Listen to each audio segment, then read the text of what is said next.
The next song, Wild Man, was made the only single off the album, and after listening to it, it's possible to see why so. Not only being one of the shorter tracks here, at about 7.25 minutes, but also following the basic verse, bridge, chorus formula to an extent. And it begins with some wind sounds like in Pink Floyd's One of These Days. Kate's vocals are also possibly at their lowest here, and that's saying something, especially in the verses, to a point that I first swore that it was a different singer she got to collaborate with. However, when the bridges come, Kate does start to sound a bit more familiar and recognizable, but I guess that's what tends to happen with age. Speaking of collabs though, in the choruses, she gets to sing in unison with Welsh musician Andy Fairweather Low of the 60s pop band Arm Corner.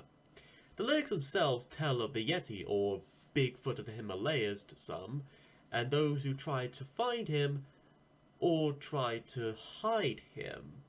There are also mentions of various actual locations in Tibet, India, and China, such as Lagbala, Gallo Hills, and Darjeeling.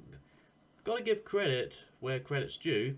Kate must have did quite a bit of homework and research when it comes to picking names of real locations of foreign countries. Plus, there are a few funny lines here and there, like the Yeti or Wild Man playing about in the snow and banging on the doors. Then it kind of ends with an implication that the Yeti soon drowned in a glacier or glacier. However, the line does say they saw you drowned, so it may be just to keep hunters off track, and maybe the Yeti is still alive somewhere out there. There's also a bit of a fitting exotic sound to the song, especially with the guitar, keyboard, and some of the jingly bells, which kind of fits the whole Tibetan Indian setting, what with it being in the Himalayas. The song is essentially about humanity's symbolic search for the mystical and unknown, but also the protection and preservation of such, trying to understand something pure and sacred. Wild Man is no animalistic song, it's a wild song. After that is Snowed In at Wheeler Street. This 8-minute ballad is another duet, this time with another great singer and artist, Sir Elton Hercules John himself. A match made in heaven. Kate and Elton sing as star-crossed, divided lovers, kept apart by various circumstances across time, life, and incarnation, mentioning various cities such as Rome, Paris, London, and New York City, as well as certain points of time like the Second World War of 1942, the smog event of 1952, and even 9/11. Yeah. Anyways, in terms of the title itself, there is an actual Wheeler Street, close to where I live no less, in Cambridge, specifically where the Corn Exchange venue is located. I don't know 100% if Kate and Elton were actually referring to this particular street, or some other street that just happens to go by that name, but it's a nice little shout out. That aside, this is a pretty epic song, not just with its length, but also the sense of grandiose and drama, especially with the reoccurring line of, I don't want to lose you again. You really feel that desperation, that desire to just be together in just the vocals of John and Bush alone. This track speaks of love, tragedy, incarnation, and a desire to break free from the curse of separation. This is a song I won't be losing anytime soon. Then there's the 8.5 minute long title track, 50 Words for Snow. This one features the brilliant actor Stephen Fry as Professor Joseph Upick. Yes, seriously. Reciting 50 words for snow as Kate Bush counts them up to the number 50. This is basically based around an old myth that the Inuit Eskimos had 50 words or phrases to refer to snow. So Kate came up with various words and terms on the spot that start off simple like drifting, twisting, and whiteout.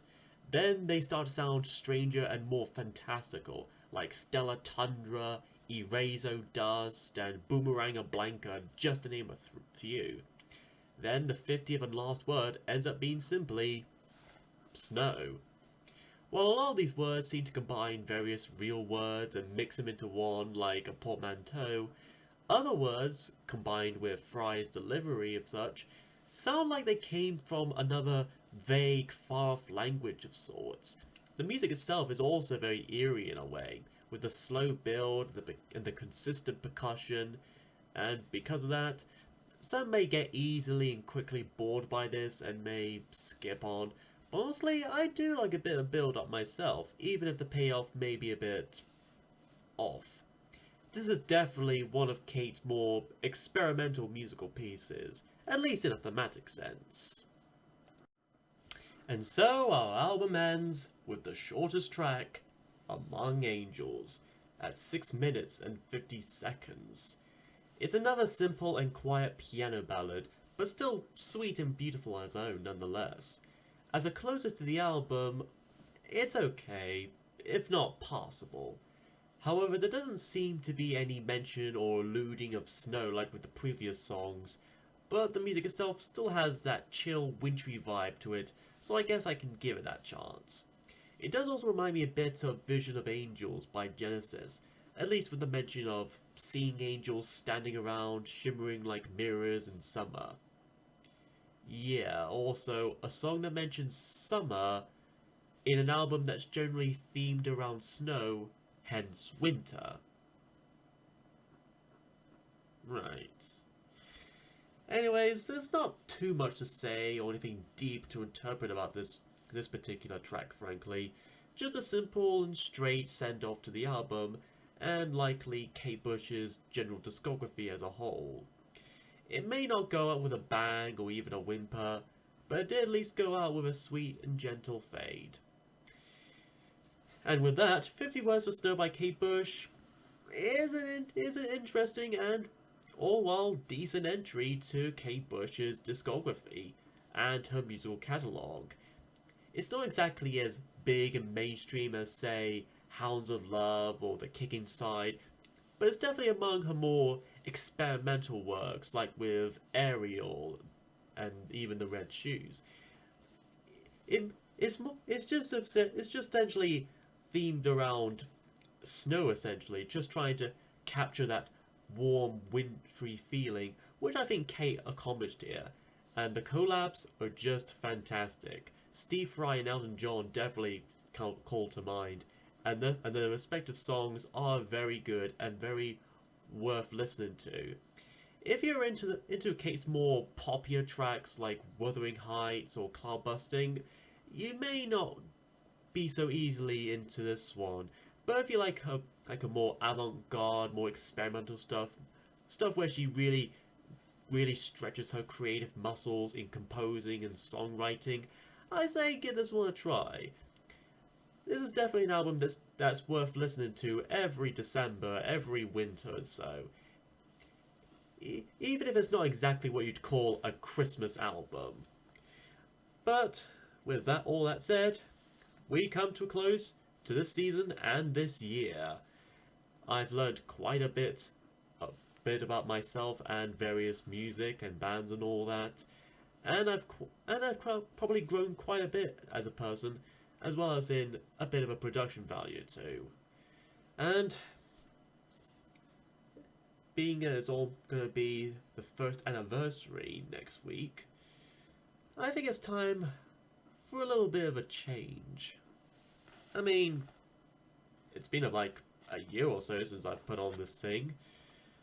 I better put on something a bit more fresh.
I hope you had a good Boxing Day, a good Merry Christmas, and I hope you all a Happy New Year.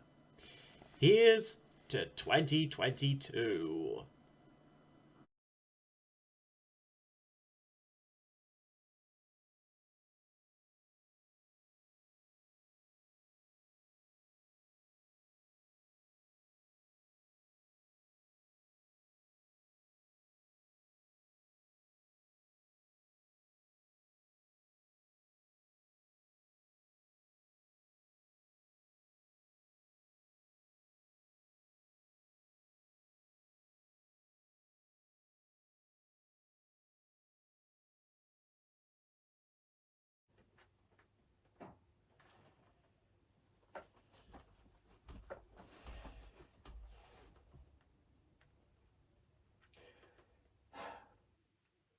Whatever hides from the light comes out in the dark.